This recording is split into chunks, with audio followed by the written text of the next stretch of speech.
In October 1994, Susan Smith, a young mother from South Carolina, became infamous for a crime that shocked the nation. The story of Susan strapping her two young sons, Michael and Alexander, into her car and drowning them in a lake has haunted the public ever since. Today, we revisit the crime, the aftermath, and its impact, including the recent controversy over her potential parole hearing. Susan Smith, at 22 years old, seemed like an ordinary mother.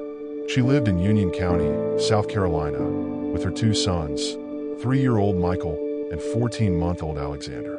Outwardly, life was normal. But beneath the surface, Susan was entangled in an extramarital affair and facing deep emotional turmoil. In a chilling act, she made the decision to drive to John D. Lake one fateful night, her young boys strapped in the back seat. She let the car roll into the water, watching as it submerged with her children inside.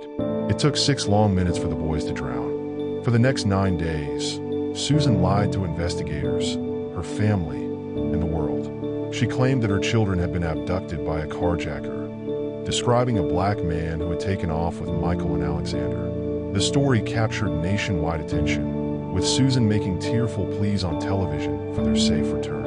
But her narrative unraveled as investigators noticed inconsistencies and strange behaviors in her story. One of the most striking observations came from Tommy Pope, the prosecutor at the time, who noted how Susan seemed oddly detached and even excited by the media attention she was receiving.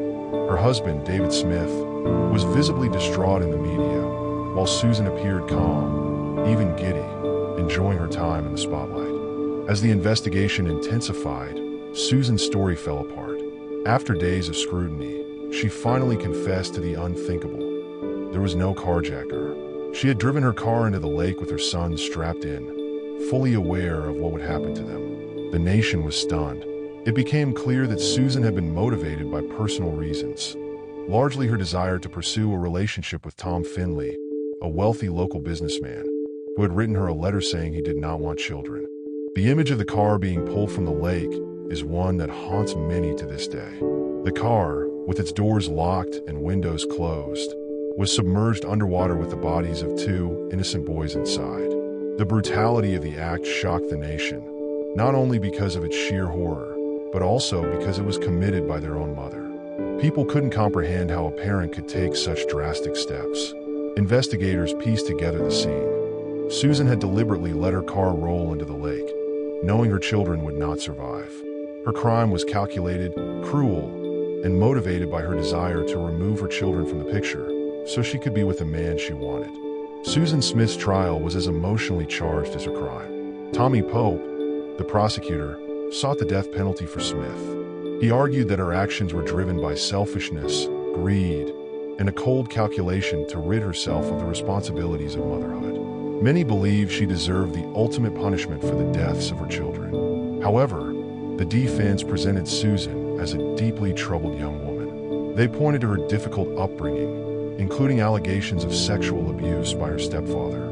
The defense team argued that Susan's emotional instability and history of trauma should be considered mitigating factors.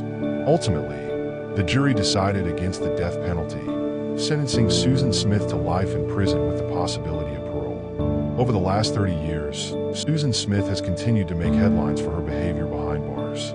She has been involved in multiple relationships with prison guards, raising questions about her rehabilitation and remorse. Many people, including Tommy Pope, argue that her actions in prison show that she has not reflected on the gravity of her crime. Her focus seems to remain on herself, not on the memory of her sons.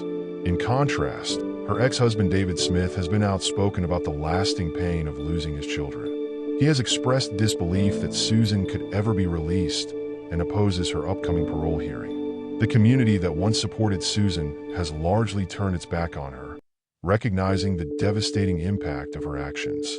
As Susan Smith's parole hearing approaches, it has sparked renewed debate about whether she deserves to be released. Many, including Tommy Pope and those close to the case, strongly oppose her parole, believing that Susan has not shown genuine remorse. Critics point to her continued misbehavior in prison as evidence that she has not changed. On the other hand, some argue that 30 years in prison may have been enough punishment.